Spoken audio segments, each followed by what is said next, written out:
This has been such a hard 3 months. It's been painful. It's been terrible. I mean, we've been torn apart. I'm licensed to carry. It doesn't matter. It doesn't matter, bitch. Down, go back down. This Chicago mom dropped her little boy at school with a lunchbox note, and barely an hour after she dropped him off, she was laying dead on the ground outside his school. Now listen to a stranger on the Chicago street who just watched the young mother get shot down in the middle of the morning. Because I witnessed the whole fucking thing. Because I watched the whole thing, nigga. What are you talking about? I walked right there. Yeah, I seen that girl go to fucking car. Don't do it. Don't do it. 3 different cities, 3 different women, and one thing that ties every single one of them together, which is a man nobody could let go of, and a gun that showed up at the worst possible moment. 2 of these stories end with a mother dead on the ground before lunchtime. Hold that thought, because we are walking through all 3. We start in Louisiana. Davion Bentley went by Juice Bentley, and if you were anywhere near the Baton Rouge rap scene in the 2010s, you already knew the name. He was born around 1996, and he came up in the same city that raised NBA YoungBoy, Fredo Bang, and Kevin Gates. He got his start as a kid calling himself Lil Juice, dropping songs on SoundCloud and YouTube, hungry in a way you could feel right through the screen, and for a long stretch it looked like all of that hunger was actually going to pay off. His breakout came with a record called Mama I'm Sorry, a song that eventually pulled in more than 1.2 million views and put his name in everybody's mouth. It was regret rap, a young man apologizing to his mother for the life he was living, and it landed because it felt real and it felt like his. Off the back of that one record, he became a local name, and he kept the momentum going with track after track, building a little world of his own that he branded YNW and King Bentley Empire. Covered in tattoos, always moving like a man who believed the whole city was watching him. He put in real work to build that name, and it showed. He dropped a mixtape he called Respect is a Must, and the title alone tells you everything about how he saw the world, because respect was not just a word to Juice, it was the whole religion. He kept the videos coming, kept teasing new projects, and even talked about a tape he wanted to name Crown Me Now, telling interviewers he was ready to put the crown on his own head if nobody else would. The branding matched the man, with YNW standing for young folks getting money, and King Bentley Empire being the little kingdom he was trying to build one record at a time. He was a local hero in a scene that has a habit of eating its own, a Baton Rouge that had already buried more than a few of its rappers in beefs and street wars, and Juice moved through all of that talking loud about loyalty, retaliation, and standing on business no matter what it cost him. Then he built out a catalog that leaned all the way into gun talk and street war. He put out records with names like Facts and Facts 2, the second of which pulled in hundreds of thousands of views, then a track called Wartime, and then, and this is the one that will sit in your chest by the end of this story, a song he flat out named Homicide. His whole sound was drill and trap, heavy bass, growling autotune, and visuals full of guns, and the message underneath almost all of it was the same, which was that respect was the only thing worth living for and the only thing worth dying for. When you actually sat and listened to Juice talk in interviews, you heard that exact same idea over and over, and he wanted you to know he was not playing about it. Listen to how he laid out his whole code in one line. Dang, I'm standing out of 10, and I stand on every principle that I stand on my principle. Salute me or shoot me. No face, no case, man. Who did it? For a minute, that hunger looked like it was about to turn into a real career. He caught a serious cosign when Kevin Gates hopped on a remix with him, and in Baton Rouge, a Gates feature is the kind of look that can push a local artist towards something much bigger than the block. So on paper, this was a come-up story, a kid from a hard city trying to rap his way into a better life. And if you only looked at the numbers and the cosigns, you would have bet on him to make it out. But if you listen a little closer to the music, the warning was already sitting right there in the songs, plain as day. Juice had beef the way other people have hobbies. There was a long-running fallout with a former collaborator and producer he used to make hits with, the man behind some of their earliest records, and that split turned into public diss tracks that fueled the Facts series. There was also friction with Kodak Black, who Juice accused of using his image, which is the beef that pushed him to record one of his angriest verses. Watch how quickly his mind ran to violence over something as small as a picture and a little respect. Respect my man. Delete my shit, because I'm gonna die behind my respect. That phrase, "die behind my respect," is the entire story in 5 words. This was a man who genuinely believed that being crossed was a reason to end a life, including his own if it came to that, and his history backed the talk. Another Baton Rouge artist once opened up about how tense things used to get between their camps back in the day, describing chases and confrontations that never fully cooled down, the kind of low simmering war that follows people around for years. Shit, we caught him in Sherwood and chased him one time with some, we wasn't even with no guns or nothing. We had some belts, but I never kick a nigga while they down so free. There is a bitter irony sitting under all of it too. For a man who filled his songs with guns, Juice was a convicted felon, which means he was not even legally allowed to hold a firearm in the first place. The guns in the videos were a brand and a mood. The gun in real life was a crime before he ever pointed it at a single person. And that same pride that had him rapping about dying behind his respect is the exact pride that would not let him accept the one thing every grown man eventually has to accept, which is that sometimes a woman is simply done with you, and that has to be the end of it. What makes this story so hard to shake is how neatly the music lined up with the man. Because a rapper naming a song Homicide is just a song until you learn what he was about to do, and then it stops sounding like art and starts sounding like a warning he kept announcing out loud. So this is the full picture, before anything went wrong. A talented young rapper standing right on the edge of a real break, carrying around a belief system that treated respect as a life and death matter. The music was good, the buzz was real, the Gates cosign was real. And underneath all of it was a man who kept telling everybody, in song after song and interview after interview, exactly what he was capable of doing. Nobody wanted to take it literally, because who really believes a rapper when he says he will kill somebody over being disrespected? Here is the part that turns this from a come-up story into something much heavier. Because in the summer of 2020, Juice stopped rapping about it and started doing it, and the first person to catch it survived only by pure luck. It began with a woman whose name was never made public, an ex-girlfriend Juice had recently split from. On July 12, 2020, he showed up at her apartment, and this was not a knock on the door and a talk. He forced his way inside with a gun and started firing while she and 4 children were right there in the home. By some kind of miracle, nobody got hit, with the bullets tearing into a window and a parked car instead of a body. She got on the phone with police, and Juice took off into the night like he always seemed ready to do. Because he was already a convicted felon who was not supposed to be anywhere near a gun in the first place, the charges piled up in a hurry. Police put out a warrant for home invasion, illegal use of a weapon, felon in possession of a firearm, and criminal damage, and they told the public he was armed and dangerous, and then they went hunting for him. He became a wanted man overnight. Police did not soften how they described him, telling the public he was armed and dangerous, and asking anyone who spotted him to call it in. And for roughly 2 months, detectives worked the case, chasing tips and knocking on doors all over the city, trying to get their hands on him before he hurt somebody else. What nobody understood in that moment was how that warrant was about to reach out weeks later and cost a completely different woman her life, over nothing she ever did. That woman was Brenda Mullins, a 40-year-old mother of 3. She had only been seeing Juice for a couple of months, and by every account she was a quiet, devoted mom raising her kids on Joyce Drive. When police started coming around, knocking on her door looking for him because he was tied to her, she made the smart choice and the safe choice, which was to cut him off. She did not want all the chaos he was dragging up to her front door, so she ended the relationship. That decision, the single most reasonable decision a person in her shoes could make, is the exact thing that marked her for death. You have to remember who she was dealing with, because this is the same man who put lines like this one on record and meant every word. Subject, yeah, nigga thugging in, I love it, and I'm riding around clutching, run up on this bitch and I'm busting, no discussion, what I'm talking about? On the night of September 16, 2020, Juice called Brenda about 20 minutes before he pulled up, and then he came to her home in the 2900 block of Joyce Drive.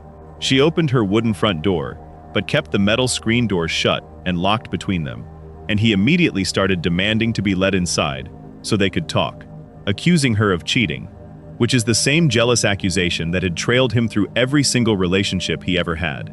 She told him she did not want to talk.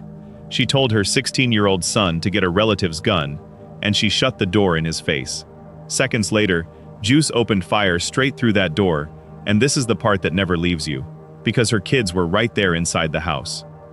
Brenda was struck as the rounds punched through the door, hitting her arm and then tearing into her liver, her lung, and her heart. She collapsed near the fish tank in her own living room, while her children screamed. Her oldest son grabbed that rifle and fired back, but from outside, into the yard, because that is where the shots had come from. When police rolled up, the children came running out yelling that Juice Bentley had shot their mama. Brenda was rushed toward the hospital, and she did not survive her wounds. A 40-year-old mother of 3 was gone, and the only thing she had done was try to walk away from a man who could not stand to be walked away from. Then Juice ran again, and this time he ran far. He fled roughly 1,000 miles to Denver, Colorado, and for about a month he stayed in the wind while a manhunt built up behind him.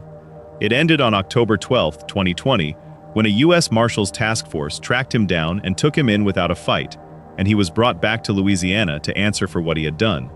Even on the run, the same defiance never left him, and this is the exact energy he carried right up until the cuffs came. You know one thing, ain't begging out for nothing, but fuck your opinion, fuck how you feel. You know, nigga ain't trying to come up off no nigga. Ain't about that, nothing like that. To my respect. Here is the thing that should have scared him, because the case they built against him turned out to be about as airtight as a case can get. At his trial in April of 2023, prosecutors put Brenda's own children on the stand, and those kids were dead certain about what they saw and heard, identifying Juice with no hesitation at all. The forensics backed every word they said. Investigators found the handgun casings out in the front yard where Juice had fired, and the rifle casings out back where the teenager had fired his return shots, with nothing at all inside the house, and the bullet holes ran cleanly from the outside to the inside, straight through that door, exactly like the children described it. The medical examiner confirmed the fatal wound came from a handgun and had passed through an object like a door before it ever reached Brenda's body. His defense tried to muddy the water by suggesting the shots somehow came from inside, and the physical evidence buried that idea completely, because there was not a single casing indoors to support it. On April 28, 2023, after a 5-day trial, the jury came back and convicted him of second-degree murder. On August 9, 2023, Judge William Jordan handed him life at hard labor, with no chance of parole, no probation, nothing. He tried to appeal, and on November 13, 2024, the court shut it down cold and called the evidence against him overwhelming. So the rapper, who spent years promising the whole world that beef only ends in homicide, is now going to spend the rest of his life locked up for exactly that. And the chilling part is that he told us the whole time, right there in the music.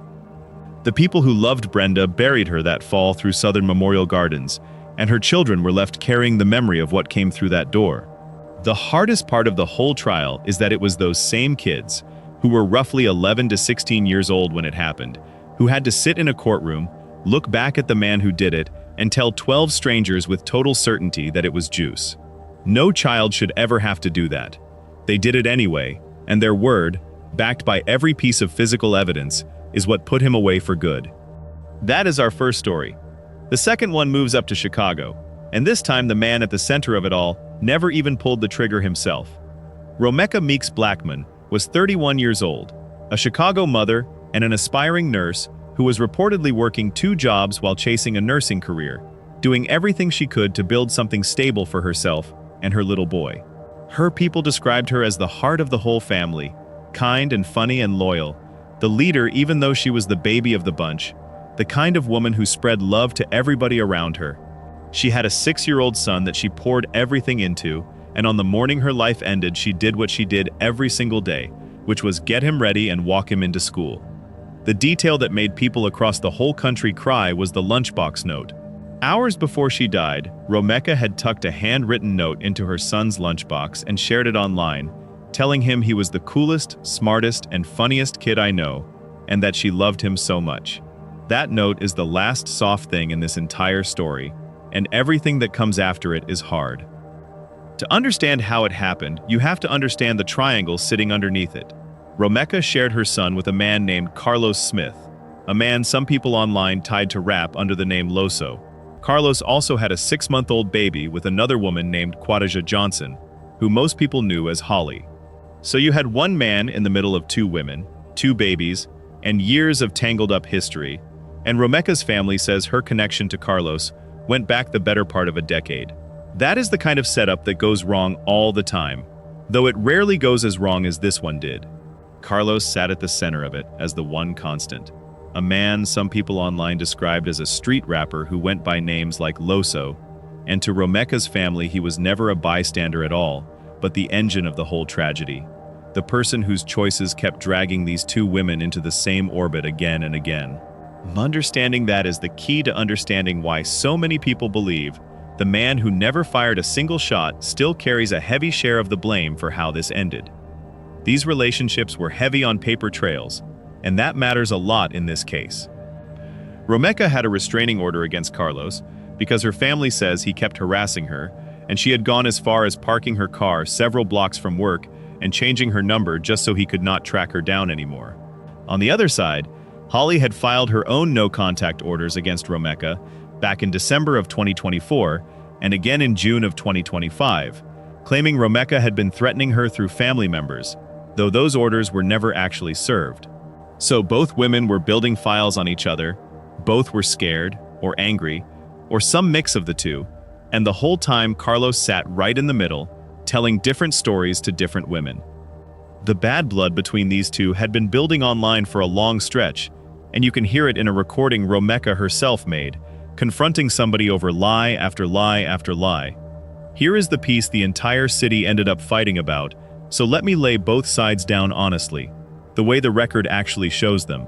Holly's friends and family have flooded social media, claiming Romeka was the real aggressor, that she stalked Holly and Carlos, that she pulled up uninvited and swung first, and that Holly, a licensed concealed carry holder with a newborn in the car, only did what she did because she feared for her life. Romeka's family and several witnesses tell it in a completely different way, that Romeka never even approached Holly, that she was arguing with Carlos and not with the other woman at all, and that what happened next was not a fair fight but a straight-up ambush. Both of those stories are out there right now. The evidence, as prosecutors laid it out, leans hard in one direction, and we will get to exactly why. Holly herself came from Des Plaines, just outside the city, and she was a licensed concealed carry holder, which is a detail her defense leans on hard, because in her version, she was a lawful gun owner who feared for her life. Prosecutors would later point out something that cuts against that fear, which is that Holly and Romeka had never even met in person until the morning of the shooting. That online war got loud and it got ugly. After Holly was charged, her family and friends flooded social media, with videos and posts painting Romeka as the bully and the stalker, with one longtime friend of Holly's posting long messages defending her and insisting Romeka had fought over this man before. On the other side, people close to Romeka pushed back just as hard, sharing screenshots of Carlos allegedly damaging her property and posts where Romeka had opened up about the abuse she said she lived through in that relationship. Both families were fighting for the story out in public while the case crawled along, and somewhere underneath all of that noise were 2 little kids who lost their whole normal lives in a single morning. What nobody on either side disputes is that Carlos is the man who links the dead woman to the woman who shot her. He shares a child with both of them. He was standing on that scene, and when he finally spoke out in public, he did not deny being there at all. He only argued about the details of what happened. When I heard it, I'm just looking, it was unbelievable, but I was there. And I know for a fact none of that happened, how they just explained it. But my truth will get out here, and I hope everybody understand. One thing that keeps this case messy is that there is no clear video of the shooting itself. What actually exists is graphic cell phone footage of the aftermath, the kind of thing Romeka's family begged people to stop sharing, out of respect for her son. Legal watchers who broke the case down online kept landing in the same spot, which is that a whole lot depends on evidence the public has not seen yet. The cell phones, the witness statements, whatever the prosecution is holding close. But even those same analysts kept circling back to how bad it looked for Holly, because police did not arrest her at first and then came back months later and charged her with the most serious count on the books, which usually means new and damaging evidence came to light in between. So set the whole scene in your mind. Before we get to the morning it all blew up, you have a mother who spent years trying to get away from a man who would not leave her alone. You have a new girlfriend who felt threatened enough to file orders and to arm herself. You have a man who kept both women circling him, telling each one whatever she needed to hear, and you have a quiet Monday morning in September when all three of them, plus a 6-month-old baby, ended up in the same small stretch of street outside an elementary school. Everything that had been building for years was about to go off in the space of a couple of minutes, in front of witnesses, in the full light of day. This is where it turned deadly. The morning of September 8, 2025 started completely ordinary. Romeka walked her son into the school, had a normal little exchange with the security officer, and left in good spirits. And that officer would later remember that she seemed totally fine, smiling even, not upset at all. Then, minutes later, everything flipped. Listen to how prosecutors and reporters laid out what happened next, because the sequence is the whole case. So on September 8th, investigators say Johnson and the father of her child were near his home. They drove Johnson to 20 West Cermak, where her car was parked. They placed their 6-month-old into Johnson's car in the back seat. Around the same time, Blackman had just dropped off her son at a nearby school and drove back to the area where Johnson and the father were. Witnesses told police the women argued. They reported the father pushing Johnson away and Blackman standing with her arms crossed. They say he then slammed a car door on Blackman and also put her in a chokehold. That chokehold is the very center of this whole thing. According to prosecutors, while Carlos had Romeka restrained and held still, Holly went to her car, pulled out a legally owned 9mm handgun, and started firing. And it was not one panicked burst of fear. Listen to the exact sequence, because this is the reason the self-defense claim is in so much trouble. Or I should say Blackman broke free, and that is when Blackman was shot once, and then that's when they say Johnson paused, then fired 2 more times. Police recovered 3 9mm casings there at that scene. Johnson legally owned the gun and claimed self-defense. She fired once, she paused, and then she fired twice more. That pause is everything, and it is the piece prosecutors keep coming back to. Because self-defense is supposed to be about stopping an immediate threat in the moment, and a pause gives a person the time to stop, to think, to lower the gun, to walk away. Prosecutors say that instead, after the shots, Holly and Carlos fist-bumped each other, while Romeka lay dying on the ground. Romeka, who was completely unarmed, was hit in the face and the thigh and rushed to Stroger Hospital, where she was pronounced dead. Her son, the same little boy she had walked into school an hour earlier, turned 7 a few days after that and kept asking everyone where his mother was. The rawest picture of that morning comes from the people who were standing right there when it happened. Cell phone footage from the aftermath caught witnesses shaking, pointing, and screaming about what they had just watched, and you can hear one of them cut straight through the excuses. I'm licensed to carry. It doesn't matter. It doesn't matter. You shot somebody, nigga. What the fuck wrong with you? Calm down. Calm the fuck down.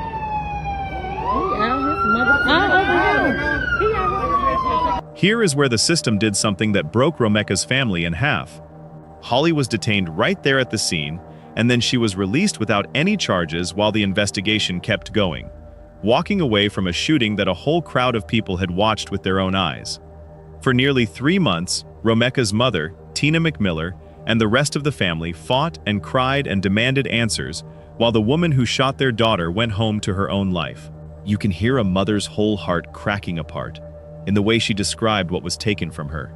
Your 6-month baby is in a car. Come to the other side and shoot my baby in the face. Then shoot her in the side, then shoot her in the leg. Oh, you was intentionally trying to kill my daughter. For what?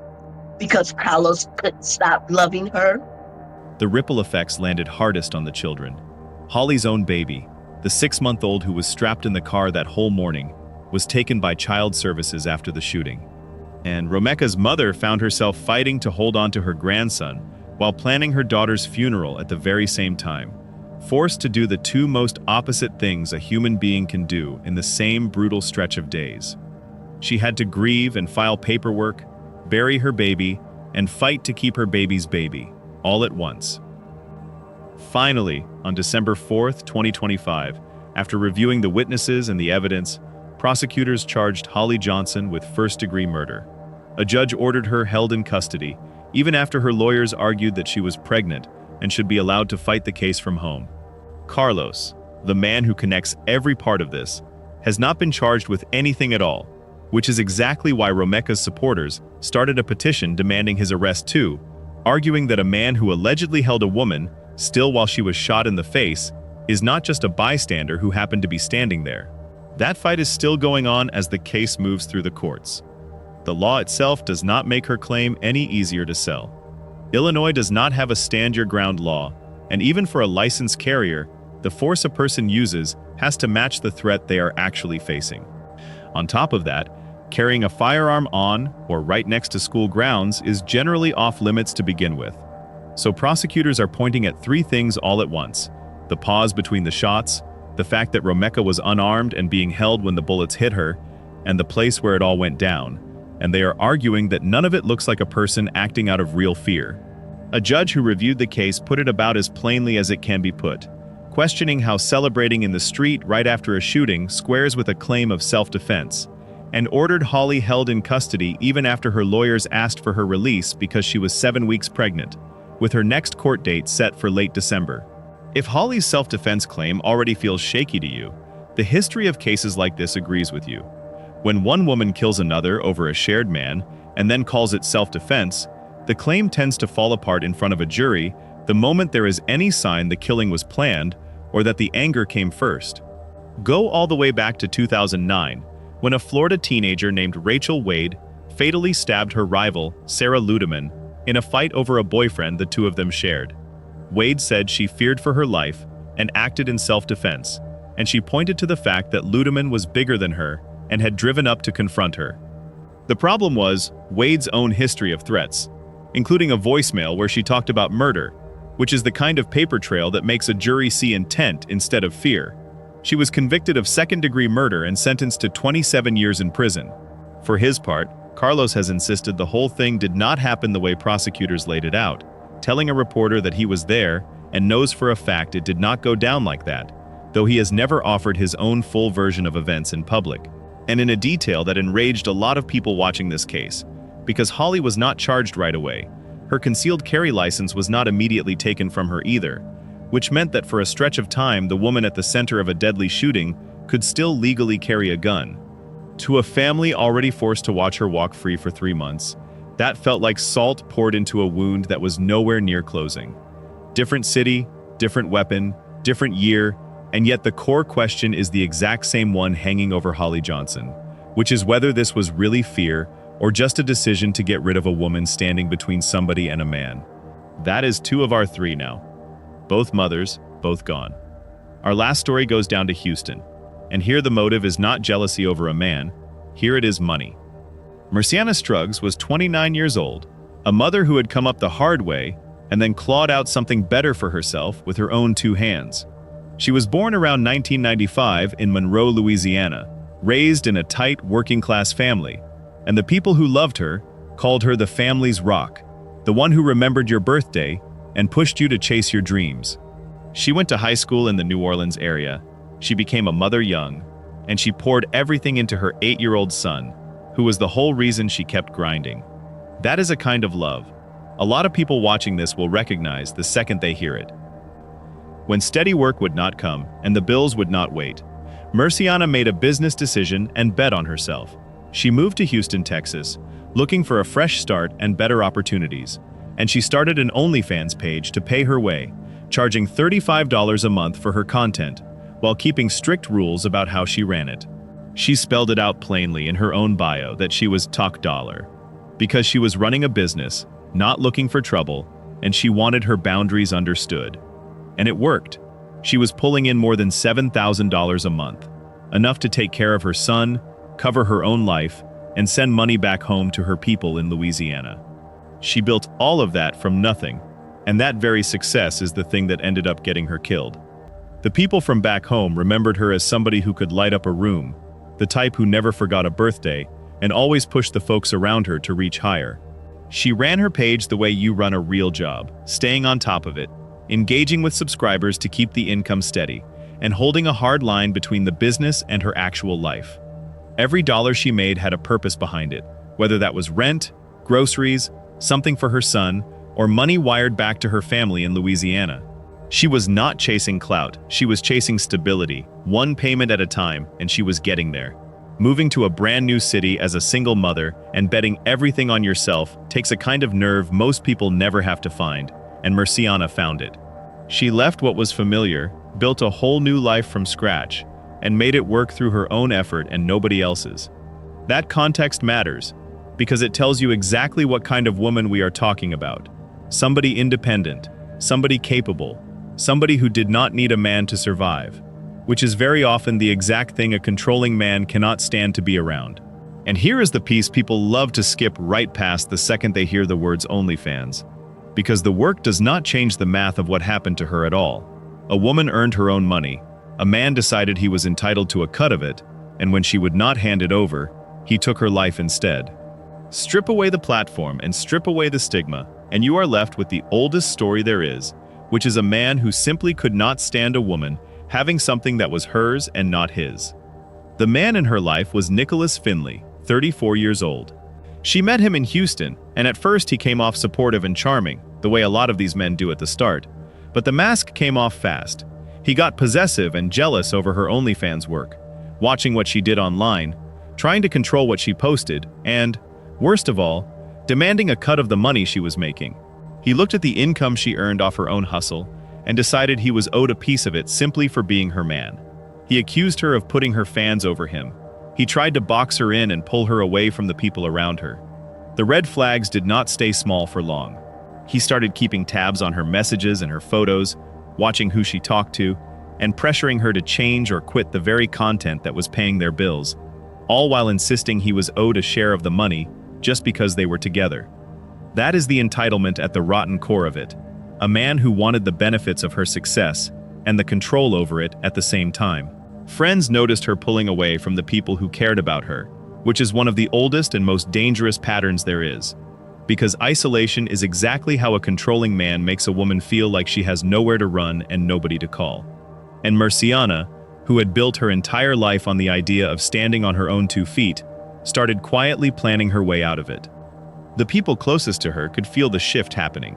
She confided that it felt like he was trying to take everything from her, her money, her peace, and her freedom, to simply move through her own life, and the harder she leaned toward the door, the tighter he tried to hold on. That is the trap so many people watching this already know from the inside, where the leaving is the hardest and the scariest part of the whole thing, and where the person trying to get free often has the least protection right at the moment they need it the most. You can already hear the shape of how it all fell apart in the words of a neighbor who was there the day it ended. Watch her lay out who this man was and what he did.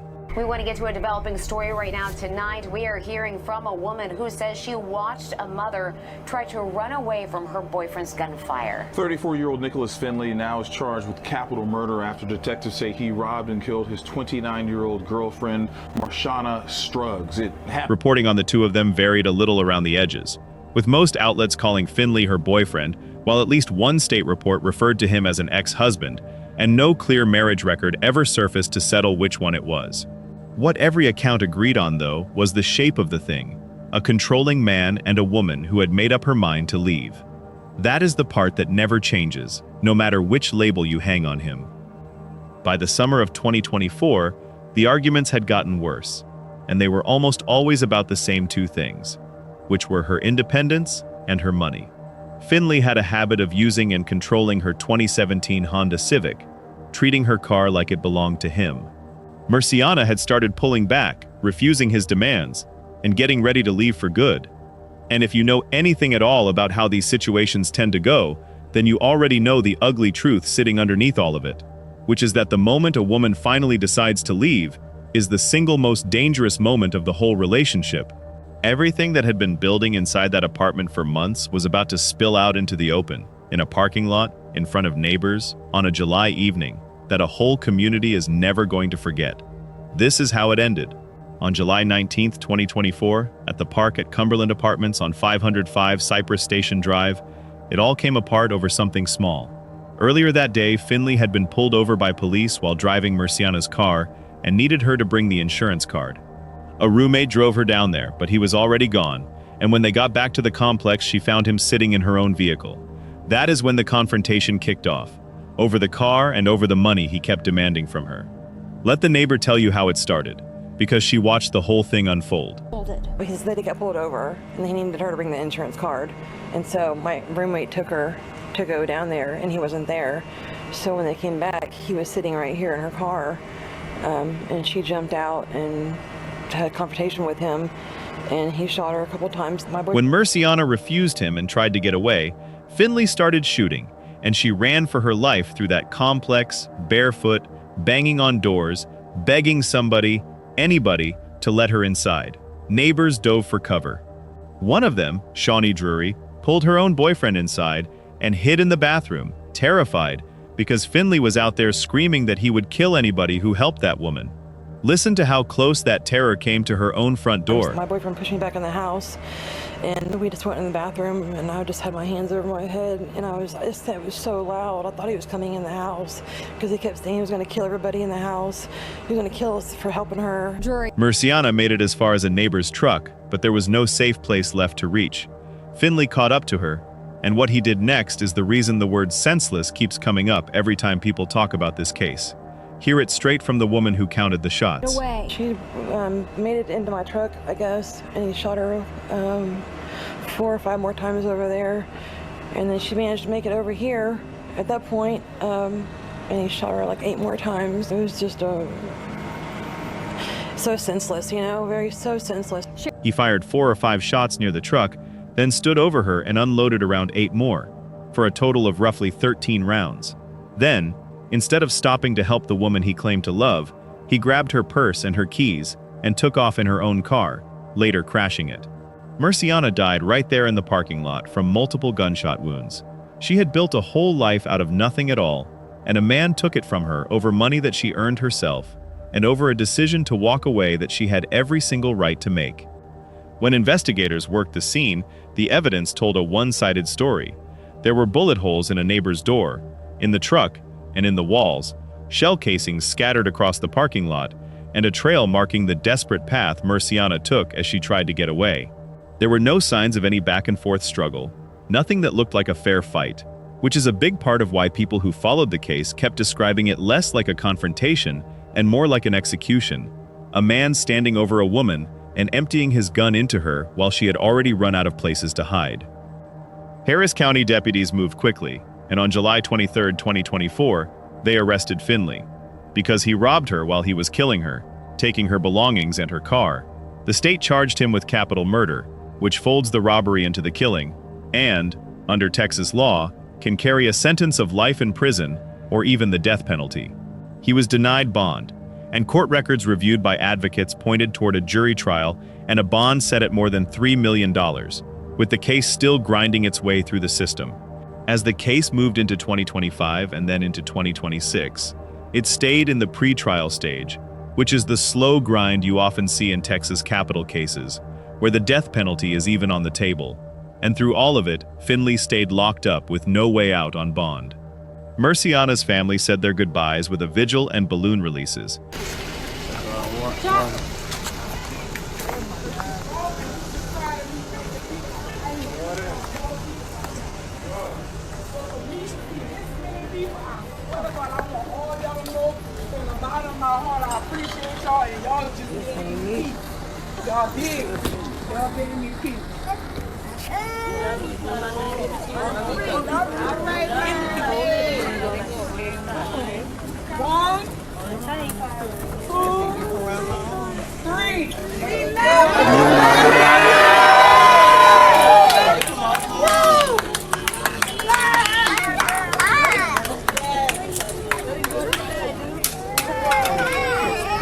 And her sister started a fundraiser that pulled in more than $8,000 to help lay her to rest and take care of her son. What happened to Murciana is not some rare one-off, and that is the hardest part of all of this to sit with. The sheriff pointed out that killings between intimate partners make up a massive slice of the murders in that county, and that a gun in the hands of an abuser makes everything so much more deadly. Listen to the numbers, because they are staggering. Sheriff Ed Gonzalez says murders involving intimate partners make up 35% of the murders in unincorporated Harris County so far this year. Leaving can be the most dangerous time for a survivor, and the Houston Area Women's Center says if an abuser has a gun, lethality can increase by 500%. Sit with that last number for a second, because a 500% jump in the chance of dying is not just a statistic on a slide. It is a warning written in blood. It means a single gun in the wrong hands can turn a bad relationship into a fatal one almost overnight, and it is the reason all three of these stories end the way they do, instead of ending with a woman simply getting out and moving on. Texas alone recorded 161 intimate partner homicides in 2024, and the single most dangerous moment in almost every one of those stories is the exact moment a woman tries to leave. That is the thread running straight through all three of the people we just talked about. Juice Bentley killed Brenda Mullins because she ended it and cut him off. Holly Johnson is charged with killing Romeka Meeks Blackman over a man who would not fully let either woman go. And Nicholas Finley killed Merciana Struggs because she refused to hand over her money and refused to keep living under his thumb. Even that Florida case from years back, where Rachel Wade killed a rival over a shared boyfriend and then called it self-defense, tells you the very same thing. That a man in the middle and a weapon within reach is a pattern that has been ending women's lives for a very long time. Advocates who track these deaths will tell you the same thing over and over, that the danger spikes at the exact moment a woman starts to go, because that is when a controlling man feels the power slipping through his fingers and reaches for the most permanent way to keep it. Merciana was leaving. Brenda had already left. Romeka had spent years trying to leave. Every single one of them hit that same pressure point. And every single one of them paid for it with her life. 3 women, 3 cities, 3 families, torn all the way apart, and one lesson sitting underneath every bit of it. When somebody cannot accept that a woman is allowed to leave, allowed to say no, and allowed to keep what is hers, that refusal turns deadly far more often than any of us want to admit. And it turns deadly fastest when there is a gun close by. None of these women did a single thing to deserve what happened to them. They dropped their kids at school, they built their little businesses, they packed lunchbox notes, and they tried to move on with their lives. Rest in peace to all 3 of them. If you have somebody in your life who is trying to get out of a situation like one of these, remember that the most dangerous time is right when they are leaving. So take it seriously, help them make a real plan, and do not let them walk through it by themselves. And if watching this made you think of one specific person who needs to hear it, send it to them, because it might be the thing that gets them to move a little sooner than they would have.